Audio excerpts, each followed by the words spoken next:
Greetings, distinguished delegates, esteemed colleagues, and my fellow youth participants. I'm truly grateful for the opportunity to join the 7th International Forum on the Spice Route 2025. This gathering is more than just a conference, it is a meeting of minds and generations. We are brought together by the story of the Spice Route, a story that has crossed seas and centuries, connecting peoples, cultures, and ideas in ways that still shape our world today. Therefore, it is an honor for me to contribute to this conversation. When we talk about spice route, we often imagine ships on the horizon, ports alive with trade, and the fragrance of cloves and nutmeg traveling across seas. But beyond these familiar images, the spice route is also about people, about how entire communities organized their lives around the rhythms of cultivation and harvest.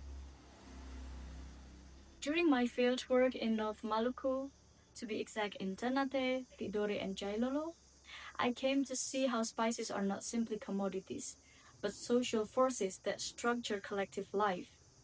I was told about the time of Panen Raya, the great harvest season, when clove and nutmeg ripen in abundance.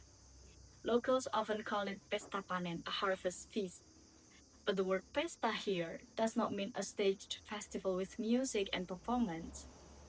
It refers instead to a moment of collective celebration, when the benefits of the harvest ripple through almost every corner of society. When the harvest begins, boats arrive from different regions, many from Liang, Leihitu, Salahutu, and other parts of Ambon, carrying seasonal workers who will stay for 3 months in makeshift free houses built especially for the harvest. These workers fill the plantation with life, but they are not alone. The plantations also become temporary marketplaces, crowded like a sudden carnival. Traders set up stalls selling fresh snacks, heavy meals, clothing, even household goods. And money here is not always the medium of exchange. There, barter is common. A basket of clothes can be swapped for a set of cooking pots, or a bag of nutmeg can be swapped for new clothes. And in this way, even those without their own trees can participate in the harvest economy, securing spice as savings to be sold later when prices rise. And what struck me most was how inclusive the season is. Children and teenagers can come straight from school, still in their uniforms, to gather fallen clothes or nutmeg under the trees. Because in Maluku's custom, anything that falls naturally from the tree belongs to no one. It is communal. So the young collect what they find, sell it, and often earn enough to buy a motorbike or save for future needs. And in this sense, the harvest is more than agriculture. It is a mechanism of redistribution, an informal social safety net, and a period when wealth circulates widely. And standing in this plantation, I realized that each clove tree is more than a plant. It is a marker of family, of memory, and of inheritance.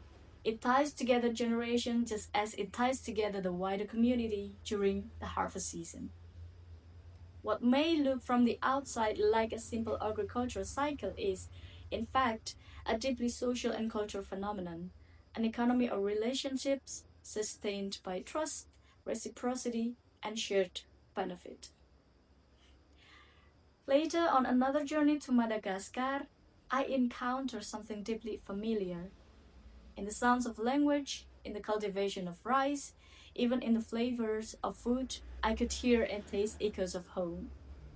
Talking about Madagascar, archaeologists still debate when the first Austronesian settlers arrived. Some suggest as early as 350 BC, others after 80 to 250, but all agree that they came in successive voyages on outrigger canoes from this archipelago. Some scholars even propose that Dayak Maanyan people from Borneo were taken as part of trading fleets, and that these voyages may have carried not only people, but also spices, plants, and its cultural knowledge across the ocean. Linguists such as Adelaar have shown that the Malagasy language absorbed words from Malay, Javanese, and South Sulawesi beside Dayak Mayan, evidence of just how deeply these roots connected our worlds.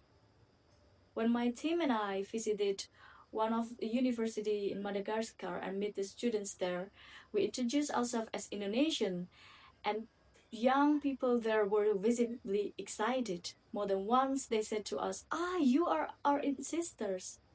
This was not just a casual talk. In fact, it is history taught in Malagasy schools, where children learn that their island is bound to ours by ancient migration.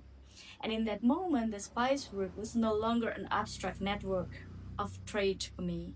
It was alive, a bridge of memory and kinship stretching across oceans, carried as much by clothes and nutmeg as by people, languages, and stories. So spice route was never only about commerce or exotic commodities. It was also about cultural encounters, sometimes enriching, sometimes violent. Yet, alongside cultural exchange and creativity came monopolies, forced labor, and ecological damage. To honor this history means not to romanticize it, but to face both its glory and its scars. And this is where youth have a vital role.